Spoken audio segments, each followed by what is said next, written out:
Yeah, thank you and good evening from Vienna. Thank you for the invitation and the possibility to share my knowledge with you. And please apologize, my English is not the best because I'm not used to speaking in English, but I hope I will bring it over to you, the message. So, yeah, the topic this evening is the changing European electricity system and key challenges, which I would like to share with you and to my person. So, I am coming from Austria, from Vienna, and I'm calling myself as an international blackout and crisis preparedness expert. Before I was a career officer of the Austrian Armed Forces until 2012 in the cybersecurity section. And because of a study, I came to this topic and I learned that nobody is really interested in this topic and nobody is really responsible. And therefore, I decided to leave the army and do this on my own and to be an evangelist and to bring this information to different people, especially in the German-speaking countries. And now also sometimes in English, but not that often. I'm also a president of the Society Society of Crisis Preparedness, association in Austria founded, but now also available in Germany and in Switzerland. And we try to convince people to prepare for general crisis, not only blackout, but this is the main topic at the moment. Yeah, and my general way to do this is a systemic and complexity uh, way of thinking, and there it's very important to understand the whole system and not the details, or to understand the whole thing. You must always know the whole and not the parts. So you can't know the whole part if you only know parts of it. And I would like to start with a definition. With the term of blackout, it's only a buzzword, what I'm understanding with this buzzword. And when I'm speaking from a blackout, I mean a sudden supra-regional power outage affected at least several countries and lasting for a longer period of time. I will speak later on more how long. And it's important, it will be followed by infrastructure and supply breakdown. And also important is there is no help available from outside because everybody will be affected and there will be no free resources. And this topic is, very far away from us because in Europe we had only two incidents like this. One I have defined. The first one was 1976, so very long ago, where most parts of Austria, but also parts of Germany and Switzerland were affected. And the second event was 2003, also 20 years ago, where whole Italy was dark for about 18 hours. The interruption started in Switzerland, and so there was the international connection. And everything else are regional power cuts. And in these scenarios, you always can help from outside with resources, with people. But on a real blackout, it will be too large, and therefore it will not be possible to help the affected area or the affected people. So it's completely different to those scenarios and crisis scenarios we are knowing. And therefore, it's very hard for people to understand this or to accept it because we are orientating on that what we have already learned before. So always the most important question is coming, how likely is such an event? From a science perspective, it's clear there is no evidence for it because only two events and very long time ago. And we have had a very high supply security in the last decades. So for most people, it's clear it must be granted. And therefore, in my bubble, expert bubble, there's also a so-called dirty illusion. This means the turkey also gets increases his trust in its owner because he learns every day good care, and so he thinks this must go on forever. But he is missing one very important point: is that this whole care is only for one purpose, to be eaten. And if you think we or look on our own behavior, we see that we are also looking very often in the back mirror, how was the past, and think so the future will be also. And this could be dangerous. And for the topic of blackout, the most critical question is, would we be prepared for such an event? And that you should answer also after this lecture. In most cases, I can say not really, because we have no experience and therefore we are in general very bad prepared. And the last years have shown us that there are events like the pandemic or the war in Ukraine that we haven't expected anymore, and they have happened. And so I fear it could be also with this topic. But before I came to blackout a little bit more closer, I would like to show you also in the main part of this lecture why is there a problem and why we should raise attention also for a crisis scenario like a blackout. First of all, we speak from an interconnected system. Here you see the regional group Central Europe. So Norway is not part of this system, but the whole system of ENTSO-E is the largest electricity interconnected system on the world, and also the safest until now. And there are many countries involved, which is on the one hand very good because security has increased because of interconnection and the possibility to help each other if one country or one area has a problem with the supply.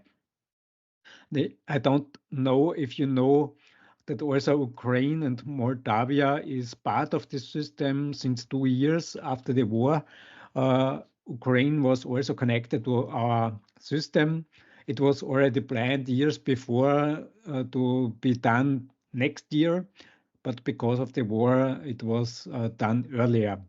So this shouldn't be a problem for our system, technically, tell me, but I think the risk hasn't decreased with this connection. But I think for Ukraine, it's very important, especially now again, because much of the infrastructure from the power infrastructure, but also now heating infrastructure has been destroyed until now.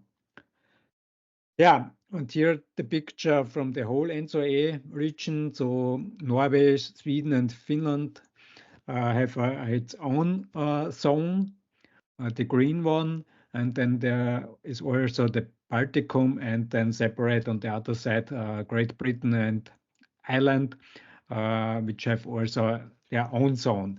But on the right hand, you can see also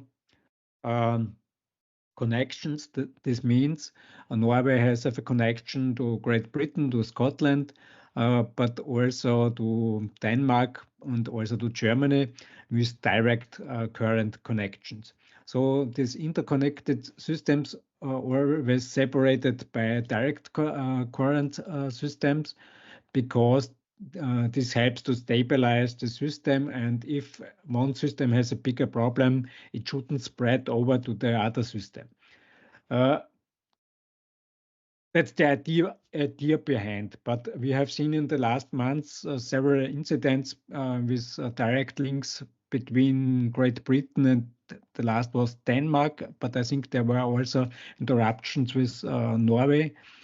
And then we saw, especially on the smaller system in Great Britain, huge frequency jumps, and they triggered also the first alert levels, but they were able to stabilize the system. But we learn also that these connections have risks and not only positive sides. Yeah, and you see also Norway has not a huge interconnection system like Germany or the rest of Central Europe.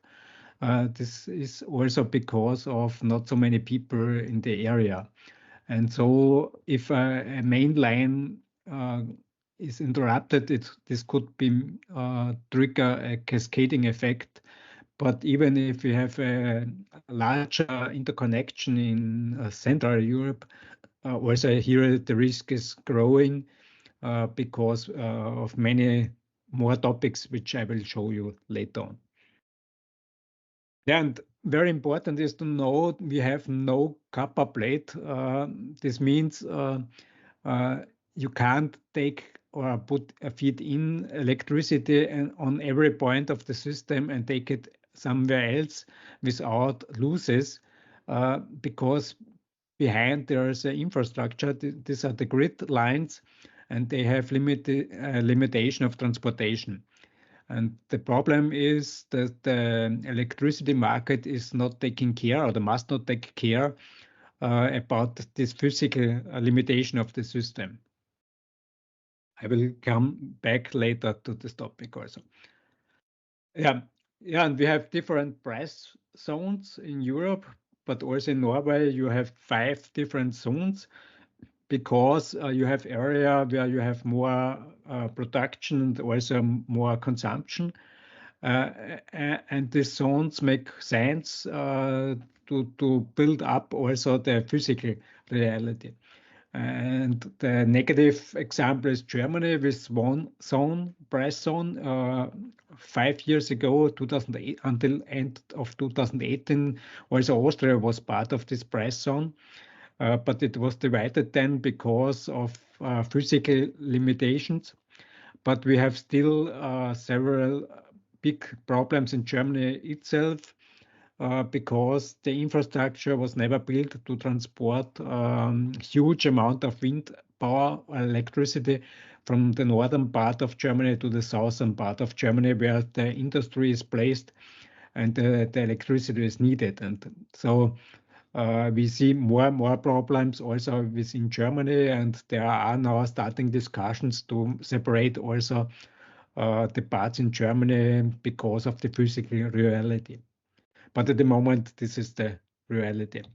And Paul just sent me yesterday this article, uh, and there was the announcement that with today until the end of the month, April, in Norway, there will be a limitation to this transportation to Great Britain, but also Denmark, but also some limitations within the Norwegian price zones because of physical limitations or problems in stability of the grid system. So you see this transportation is bringing problems with it. Because most often electricity is bought from the areas where it's cheaper, because the market has no restriction to accept the physical boundaries. And so the grid operator has to intervene when the problems get too much and the stability is in danger. And this you can see directly now in Norway. In Europe itself or in Central Europe, I haven't seen such restrictions until now. But we have the restrictions with the interconnectors between the countries because they only have a limit to transport, because they were never built for the electricity market, but for security reason. And now it's more misused for the market system. I will come also later on to an additional point.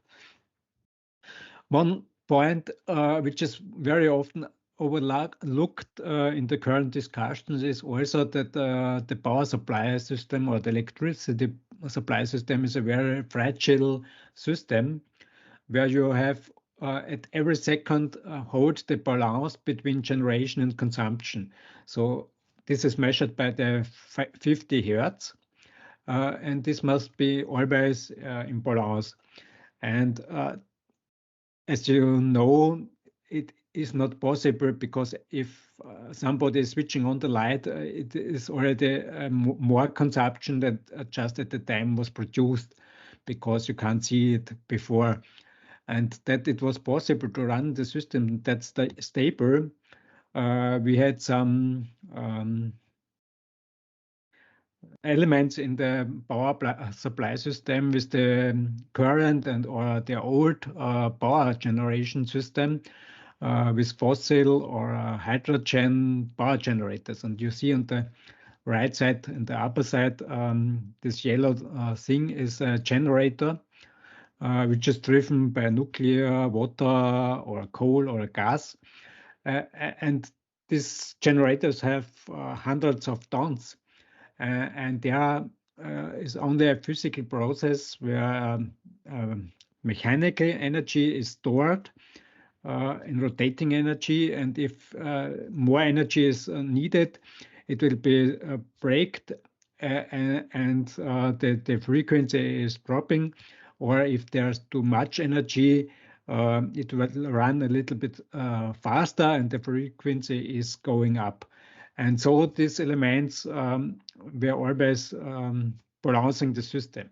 And the big problem is at the moment that we try, especially in Central Europe, to drop off now the generators, not the generators per se, but the power plants behind, because we don't want any nuclear in Germany. In Austria, we haven't any before, but also coal and gas. And the main problem is that photovoltaic and wind turbines don't have this function.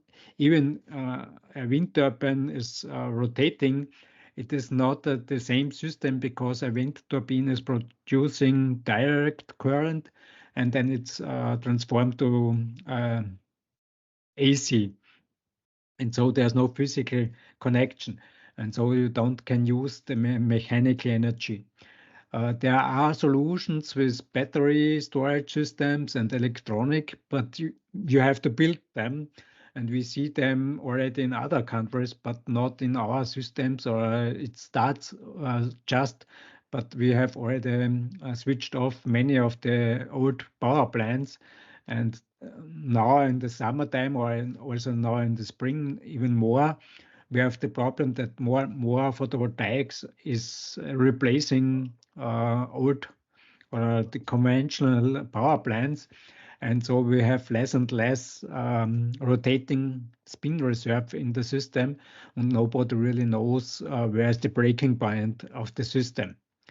And this is also a problem if we have area like Denmark or also northern Germany, where there's almost only wind or then also photovoltaic in place, or generating during the day energy, that we have hardly enough rotating energy. And in Netherlands, we have already every few weeks alerts that there's now too less spin reserve in the system. So this gets more and more danger for the whole system or parts of the system. Yeah, this is the main stress factor. It's the energy transformation to renewable new renewable energies in form of photovoltaic and wind generators. I think it's not the problem of this type of generators, because we have known they are working this way. It is a problem of regulation and politics, which are or who are ignoring this physical boundaries. And you see here 2 months on the upper side, the January of 2023, and on the lower side, the June situation in Germany. You see the red peaks. This is the demand during the months, and the blue fields are wind generation, and the yellow peaks are the photovoltaic generation. So you see already last year we have more times where almost the whole needed electricity was produced by renewable energy. This year we had already several more days where more than the consumption was produced by renewable energies. But the problem is we have also large wide areas where there's no renewable energy. And this has to be produced by other generators. And at the moment, we have still enough from the old system, but we are reducing them more and more. And if you look to some days, there you always need almost the whole generation from other resources than from renewable. So you need a whole infrastructure for the demand for those times where there's hardly any renewable energy, which is very expensive, and at the moment is not clear how to finance this infrastructure and also how to run it, that it will be safe and available when you need it. If you only need it very few moments in the year. Yeah, and we can also look to other areas outside from Europe, like California, where they have built already much more photovoltaic, especially. And you see here the development to a so-called duck curve. That means that during the daytime, when the sun is shining, more electricity is produced by photovoltaic, and in the meantime, it's there is more produced than it's needed in California, so it's overproduction.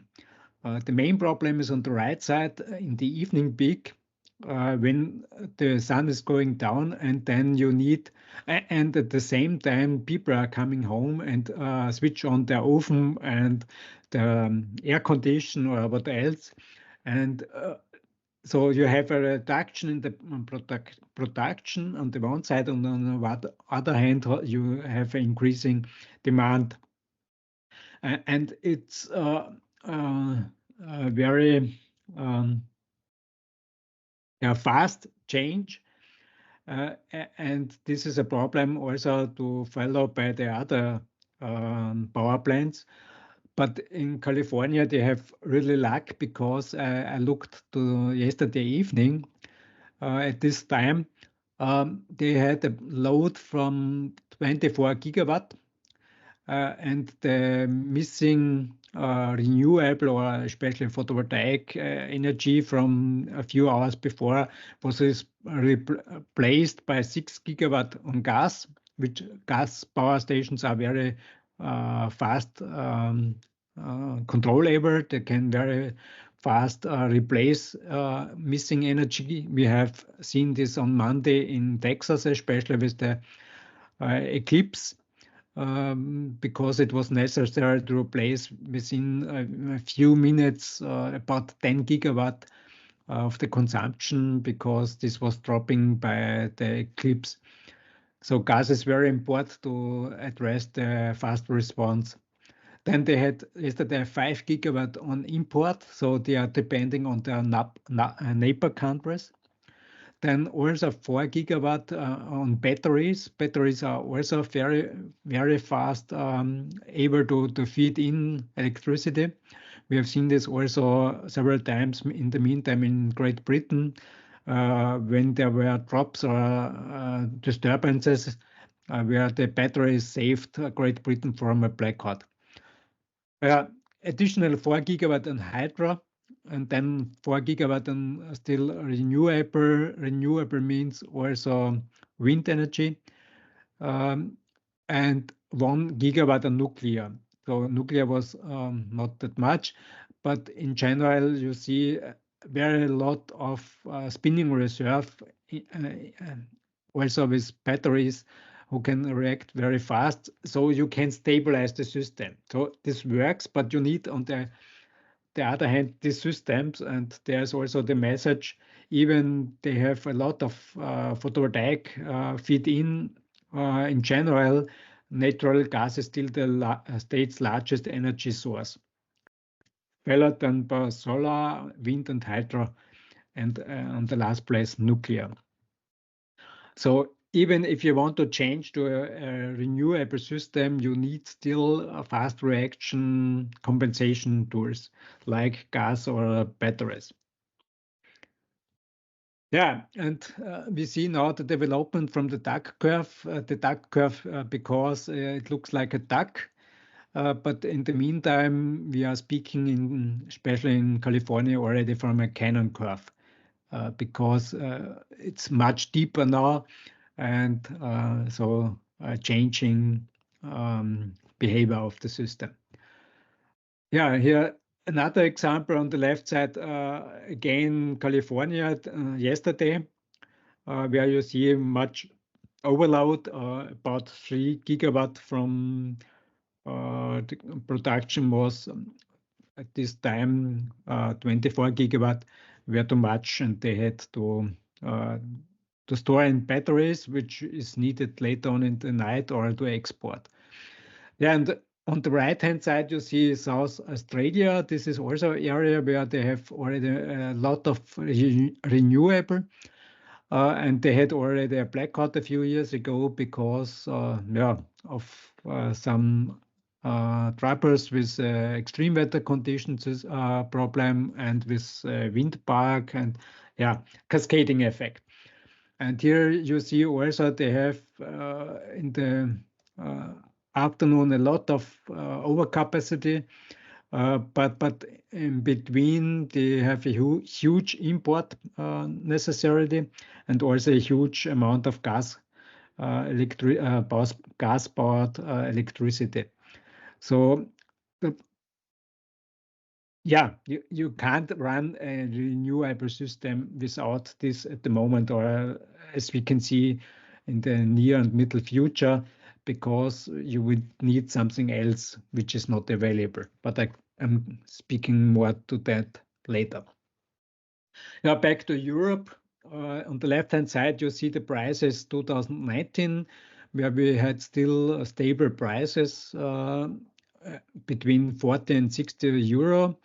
And it was more or less a constant price in a small band. And then the right-hand side, you see the development 2023. So we can see also the duck curve very clear already. And the price was higher because we had the disturbance after 2021, before the war.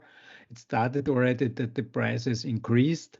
With the war, they exploded up to 1,000 euro per megawatt hour. They are now down again about, at the moment, 60, 70 euro.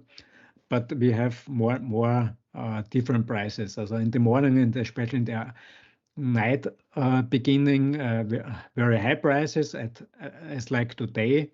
We had I think the highest price this year. But during the day, in the afternoon, if the sun is shining, the price drops down to 20 euros, or a little bit more than 20 euros last year. And this is the current situation, 2024 in Spain. We started in January with prices between 60 and 100 euro. And in April, we are now at 0. So the most time in April, the price was on 0. Only in the morning and a little bit in the afternoon, in the evening, the highest price is at in average with 20 euro. So the question is how you can run a system when the electricity has no value anymore. At the moment, this is quite good, especially for the consumers, hopefully.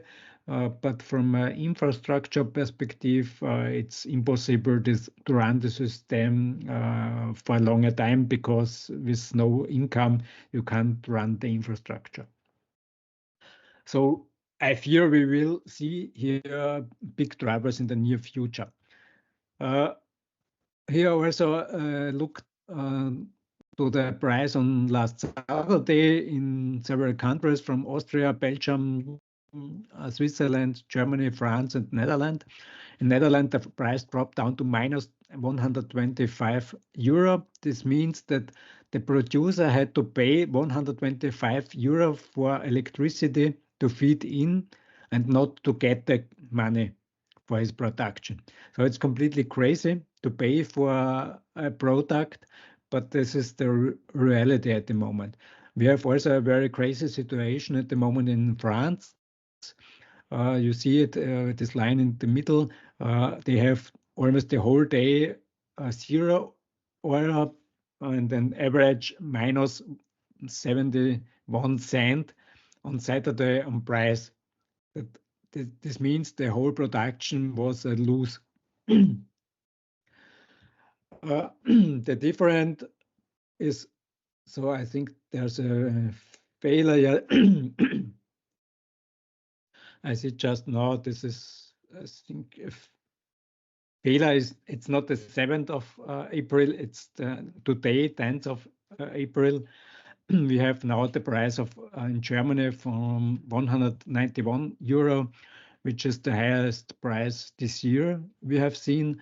And I think it's also the last time seen in July last year. I think yes, it must be July. And yeah, the spread is growing more, and this is depending on how much renewable are available. Okay, on the other side, I have the right date.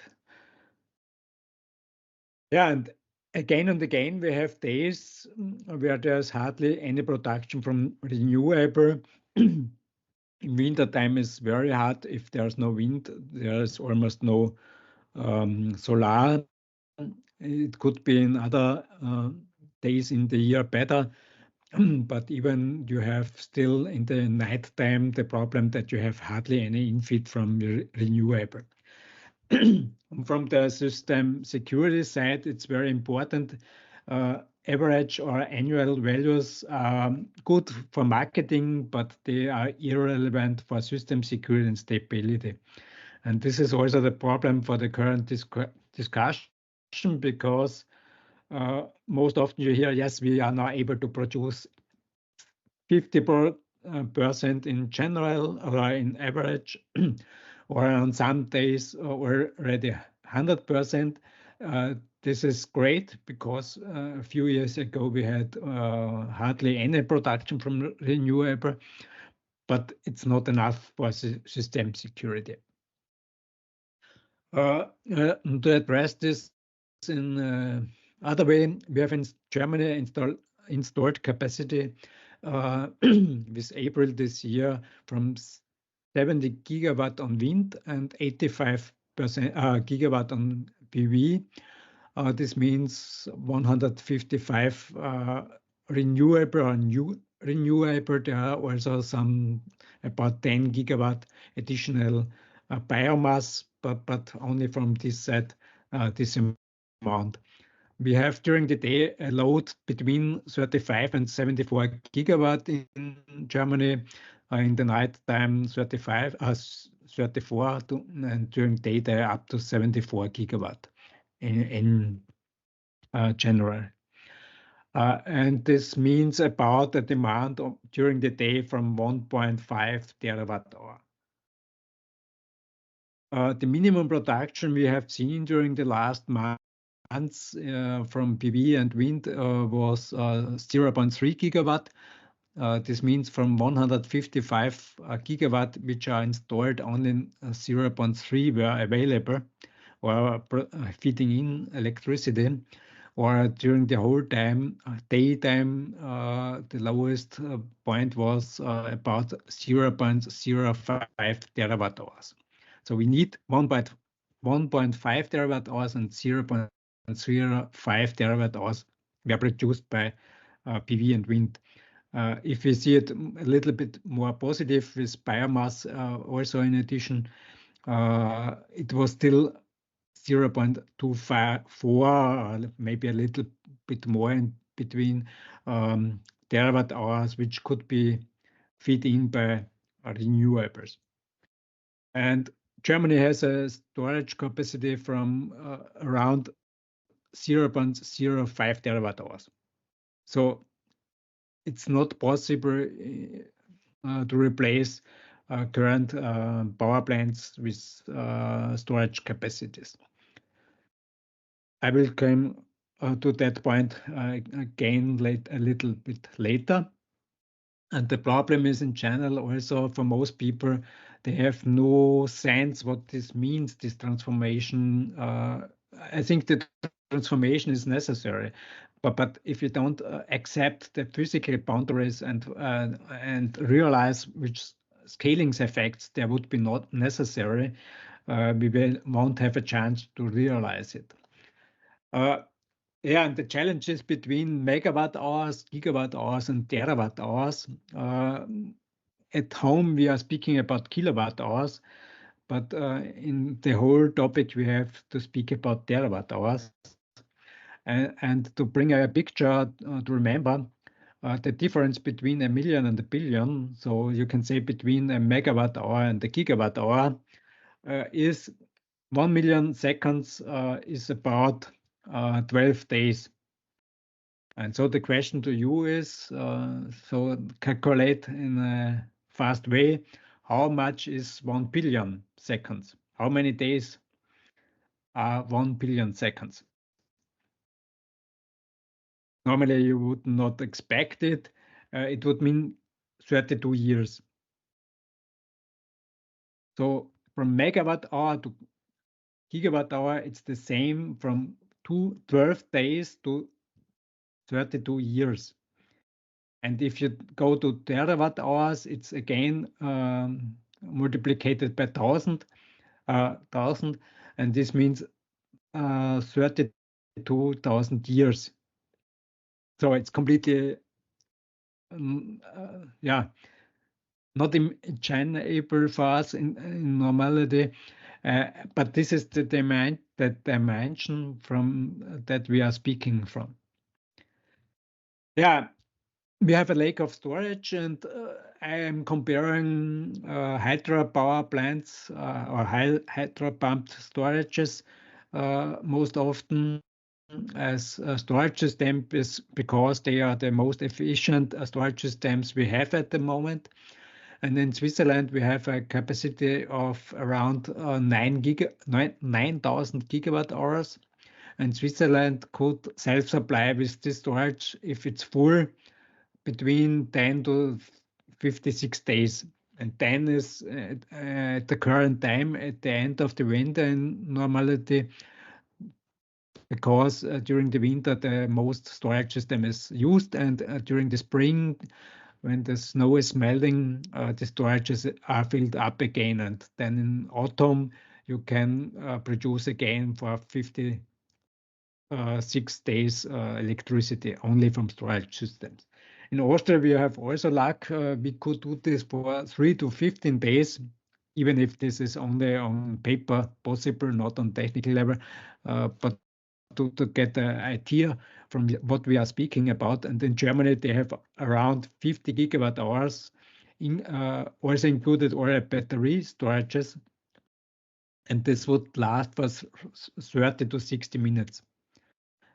Only on paper, because technically it wouldn't be possible to produce the electricity in this time. So a big challenge to compensate this lake of storage. But you hear more people, yes, but we want now to go to the to shift to electromobility, and in Norway you have already a lot of e-mobiles or the e-cars. But even here, it's large in our way of thinking, but for the system thinking, it's not very large. Because when in Austria, in Burgenland, this is a federal state, the wind is blowing and we have there the most wind turbines standing. They can produce around 1.3 gigawatt at one time.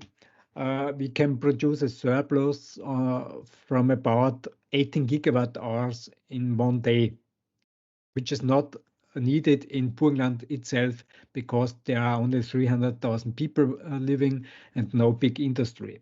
And with this 18 gigawatt hours, you could load 240,000 Tesla S or similar e-cars from empty to full. So this is hardly possible because e-car is never empty, but only to get the figure. And when on the next day the wind stops to blow, it would still needed 80,000 Tesla S from full to empty to only supply the 300,000 people with the needed electricity on this day, one day. So electromobility with car to grid, yes, will be a puzzle part to solve the storage problem, but it's very small area where you can support the system. And we are speaking in the power supply system from immediately to months or even years, and you have to solve the whole storage problem for the whole time area, not only for minutes or a few hours, but also for a longer time of period. Yeah, back to the electricity market. We have an integrated electricity market in Europe. The idea was we do it the same way than we have done it in the aviation or in telecommunications, where we destroyed the old monopolies to decrease the prices and to increase the services. This was very successful in aviation or in telecommunications, but in the power supply system, this is not the same. And we have divided the system thinking electricity system 20 years ago in different parts. The one part is the generation part. They have to increase their income and to make more efficient power plants. Then we have the grid operators. They are regulated because a grid is a monopoly. And then you have the market where power is bought from the generators and then sold to the customers. And so every part has the task to increase his personal benefit, but we have nobody anymore who is responsible for the whole system and who has the overview of the whole system. And the electricity market has also the regulation that it can play with the power grid or with the power system like it is a copper plate, but there is no copper plate because we have limitation in the grid structures. And we increased these problems within the next 1.5 years because with end of 2025, every nation is more or less forced or EU regulation to increase the capacity for the cross-border transition up to more than 70%. This means from 100%, which is technically available, more than 70% must be provided to the market, which is on the one hand good, and this was the intention, because therefore you can reduce inefficiency and you can use the resources over the countries much better. The problem is from the systemic perspective, if somewhere starts a problem, a bigger problem, you won't be able to stop the trouble, and you will. This could lead to large area failures and to a blackout. So, in systemic perspective, you have always more sides and not only the one side. And we are most often think only for the positive side, but ignore the negative side effects. And side effects, especially in complex systems, always time shifted, and small events can trigger big problems, and we are not aware about this side effects. Yeah, it goes on. We have also infrastructure problem because we have now more power plants in areas where there is hardly any consumption. Especially in Germany, in the north, you have a lot of wind, but the consumption is mostly in the south area. And it was the plan to build 3 to 4 big lines, grid lines, until the end of nuclear power production. This means at the end of 2022. But now the last information is the first line should be finished 2028. But we have cancelled already the nuclear power plant. So the question is how this will function. The most time it will be possible, but the danger that there will be times where it get critical are increasing. The next topic is we have aging infrastructure in Europe because most of the infrastructure is now 60 years and older. A few parts are also younger, but we get more and more in troubles and have to replace these old parts because the chance that there will be disturbances are increasing. But at the moment, we don't have the capacities and also not the personnel and the materials to replace the old infrastructure. And at the same time, we have to build new infrastructure for the new power plant situation. So this will increase as problem in the next years too. And next, we have increasing power consumption from different reasons, beginning from the digitalization, from mobile systems, but also now more at the artificial intelligence is increasing the power consumption. Also, electromobility is increasing the power consumption in a way we haven't had in the past, and therefore the infrastructure was not built for this huge new consumers. The next topic is heating with heating pumps, which is also a big topic. It's much more efficient than the current heating system, but the problem is when you need it at most in the winter, very cold winter, it needs the most of electricity, and at the same time you have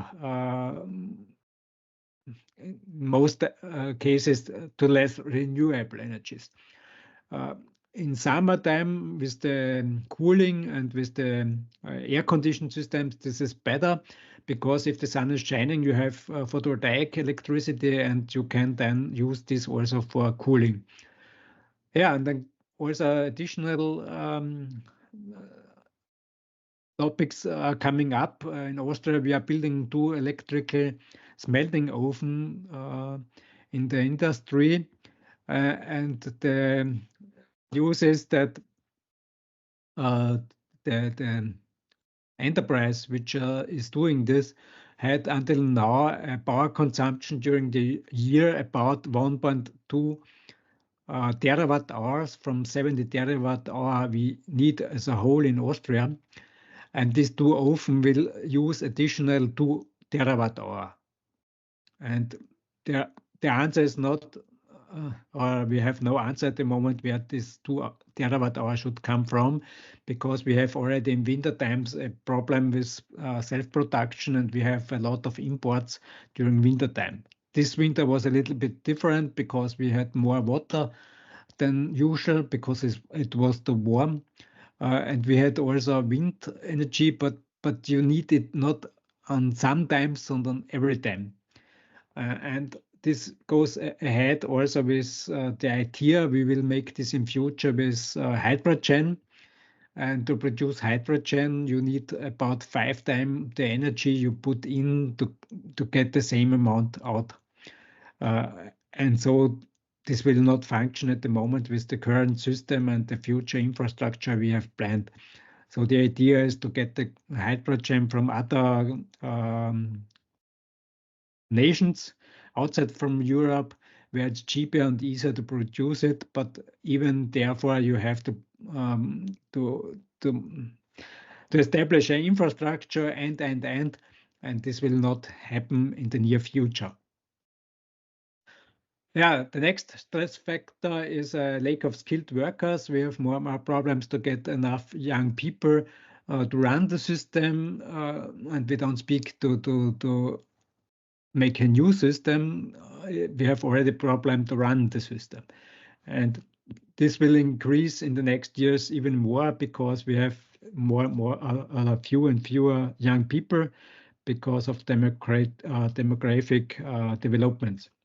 And this is not only in Austria, but all over in Europe, and not only in this area, but in every area. So also this will a limitation factor for the future. And so we have in general developments at different speeds. This means we are able to build very fast photovoltaic production sites, but we are not able to build the grid behind, and even less we are not able to build the necessary storage capacity to get a functional system. So we have a lack of systemic thinking, and we don't see the whole picture. We are optimizing always simple single parts of the whole transformation, and this will not work. Yeah, and because of all this, we have in addition, we have additional trigger who can lead to a blackout. This could start with extreme weather events, a storm event, too much rain, too less rain. We see also more and more attacks on critical infrastructures, especially also on the power supply side. Especially with the general political situation with Russia and other areas on the world, this could be also a trigger for the future. Yeah, the pandemic, we had luck, we had not the staff storage, but this could be also a trigger, market manipulations. I think this gets more and more dangerous topic, also cyber attacks. But also technical failures because of aging infrastructures. And in general, my biggest fear is systemic failure to the complexity overload. Because my learning is that hardly any actor is really aware about the transformation of the simple system to a complex system and to the side effects of complexity, because we don't learn this in schools or also not on universities, and this will more danger for the whole system.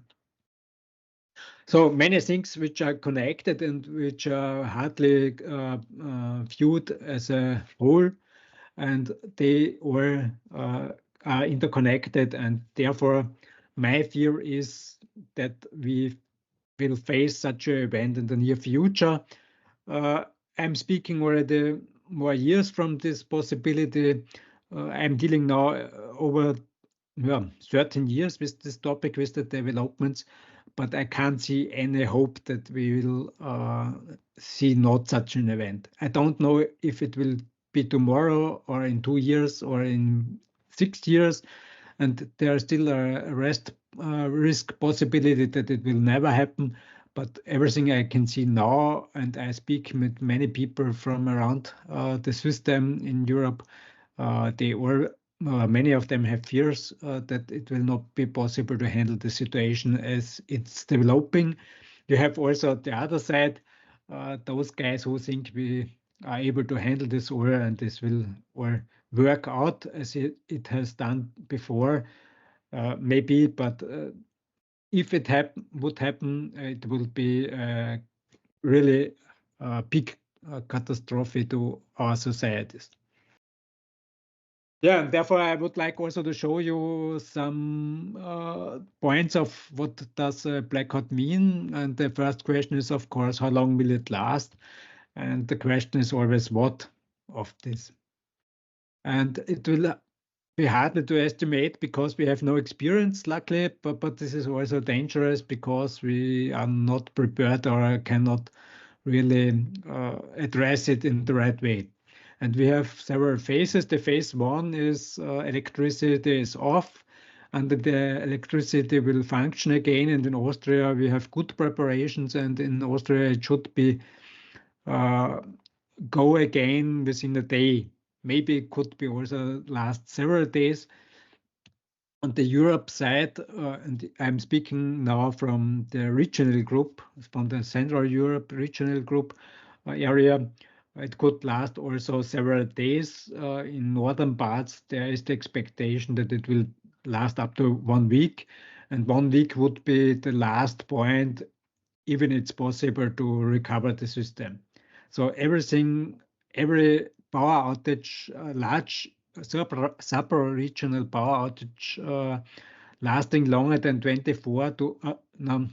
48 to 72 hours is harder to estimate what this will mean to our societies, because the problem is that almost every emergency generator is failing after 48 to 72 hours because lack of fuel.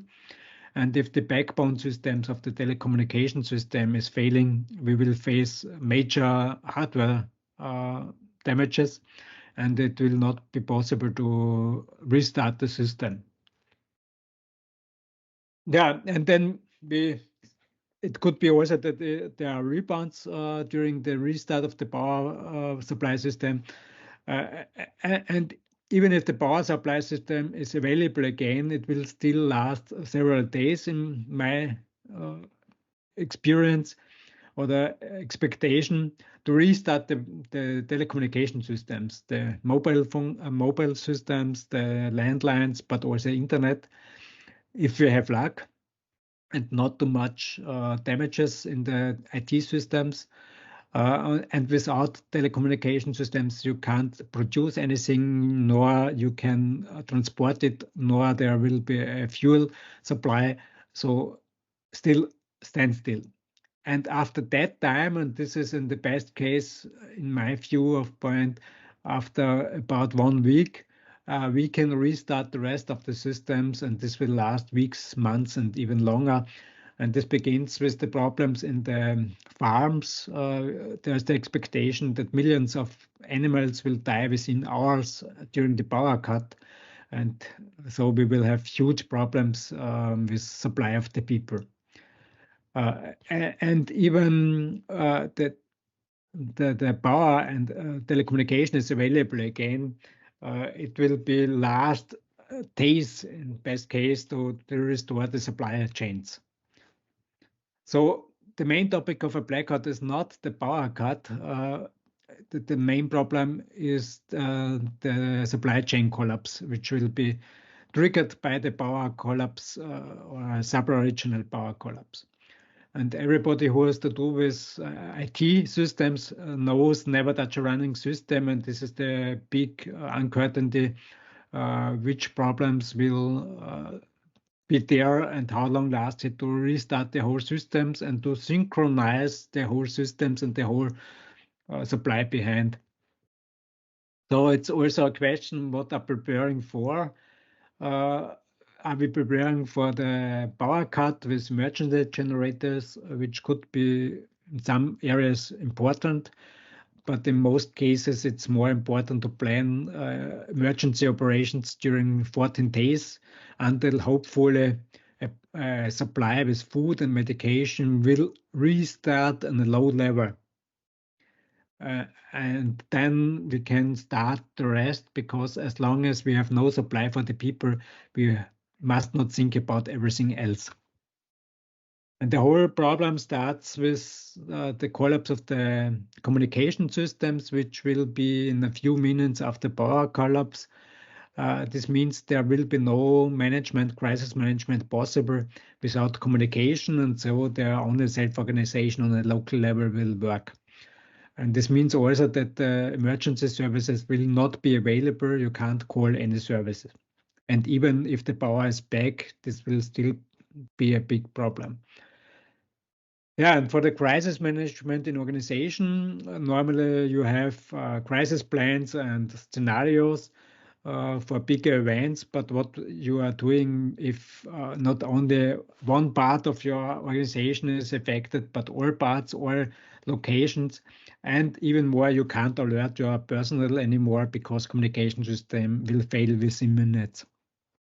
And so it's very important that you prepare now offline plans so that everybody and every employee knows what to do if nothing is functioning anymore, and that you can start your alerts, your measures.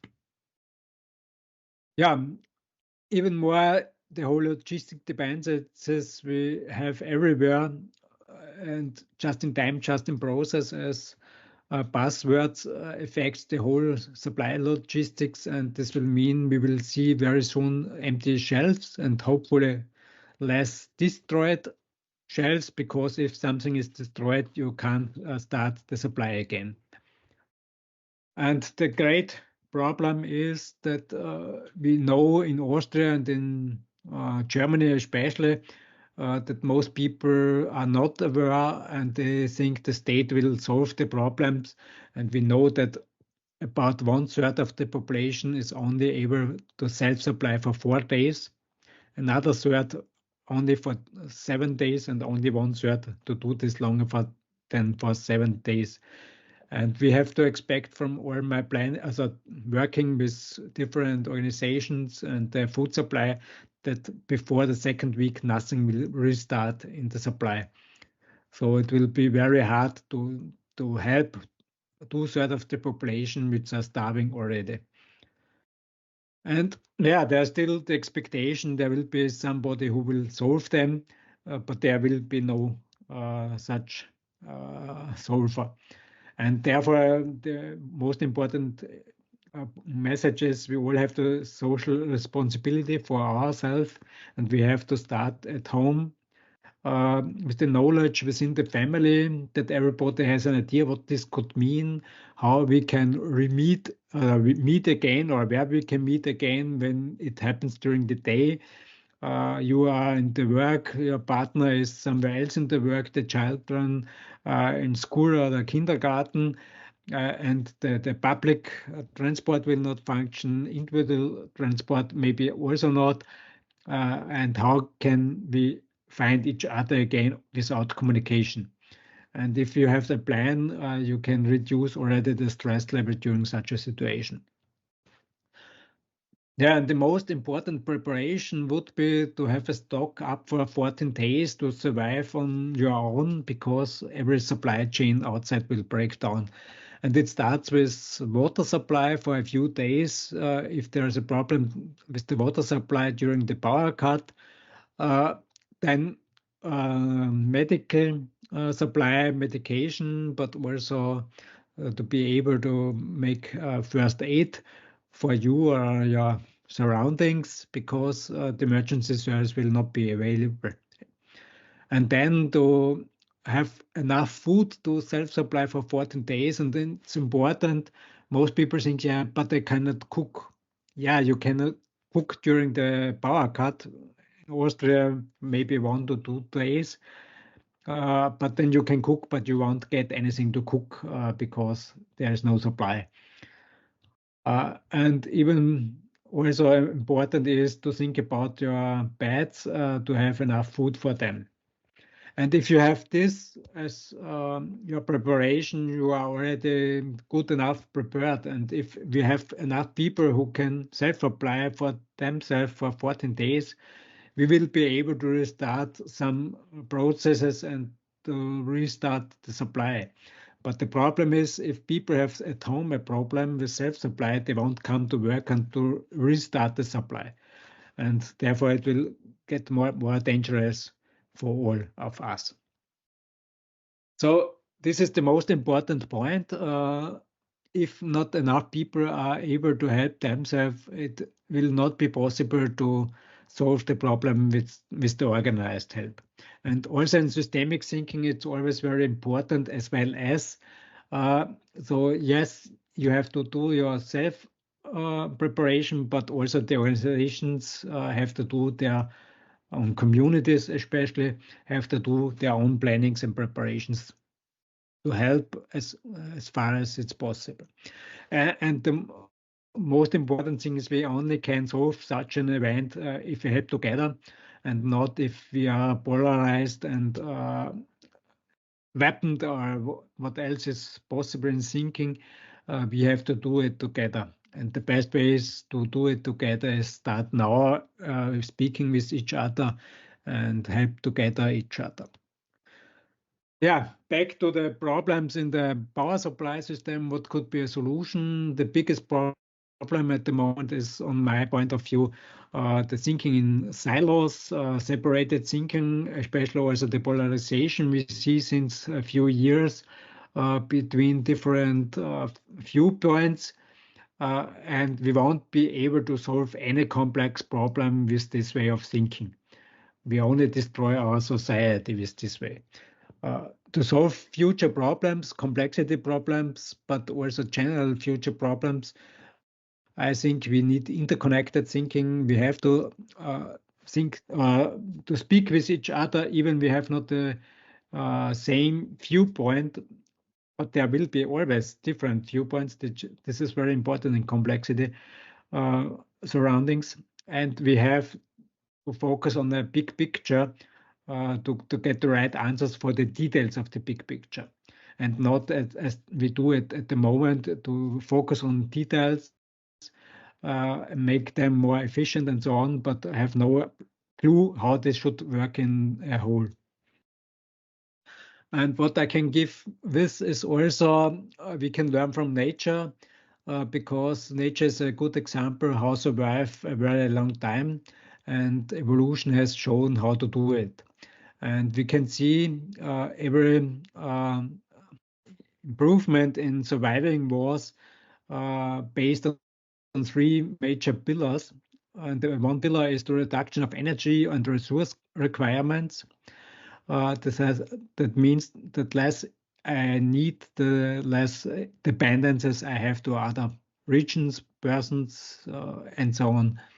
And also simplicity, because everything where you need too much parts and you have too much complexity increase the vulnerability. The second pillar is the decentralization. This means autonomous functional units. Therefore, every livestock is built in cellular structures because this survived again.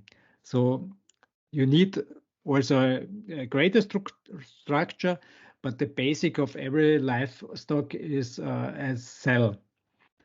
And the third below is error friendliness, error tolerance, and diversity. Diversity, especially at the moment, with focusing only on PV as a photovoltaic and wind, is not very diverse. And even maybe in some other areas the wind is blowing, it is not really enough for whole Europe. So we have to think how we can also integrate other power generations, power systems. Even we have to focus also on reduction of CO2 emission, but we can't do it only with PV and wind. This won't function. And we have also to prepare, and we are not used to it, that failures could happen. But with a cellular structure, you can reduce the danger that it spreads to the whole system. As I told you before, we're doing at the moment the different. We are more centralizing the system, which is endangering the whole system. Yeah. So it's not important to speak about if you need wind production, photovoltaic production, or now storage systems. It's more important to speak about energy management systems and not about electricity, but also about electricity, mobility, and heating in a common way of thinking. And with these energy cells, you can increase the robustness of the whole system bottom up during live operation, which is also very important because we cannot stop the system and restart something completely new. Yeah, and last point is also we more often hear from resilience. Most often resilience is translated with doing the same as before, prevent something to happen, but resilience means more. It means adaptation and learning. And one part of adaptation would mean that we have to forget old things, even they have been important in the past. But if they are not important anymore, we should drop them to get more free resources. As I told you before, we have not more human resources, so and also financial resources are not endless. I think it's very important to really think about how we can transform our societies and also our energy system to have a positive future. It won't work with the same way of thinking then the problems occurred like Einstein told us already 100 years ago. Yeah, as more advertisement also for later, I have written also with a colleague a paper, The European Electricity Supply System in Transition. You can find this in English also and also now in France, in French. The English version under this URL I've fit in, and therefore there you can read most of the things I've told you this evening also, and maybe go in some more details. Yeah, and therefore I'm on the end, and I hope I could give you some new ideas also if some ideas or some thoughts are not so positive, but I think we have to recognize the problems and then we will be able also to find the solutions. And also Albert Einstein told us if you have a huge problem, you need 55 minutes and you have only 1 hour time to solve it. You should use 55 minutes to recognize the problem, and the last 5 minutes will be enough to solve the problem. It's not that easy, maybe, but I think it's very important to get the whole point of the problems and how they are interconnected. Otherwise, we won't solve the problems we have to face at the moment and the near future. Yeah, please take this message and the information with you, give it to your family, to your networks. I don't know how dangerous it is really for Norway to face a blackout, but in general, it could happen everywhere. And even there will be other crises where you could need the preparation.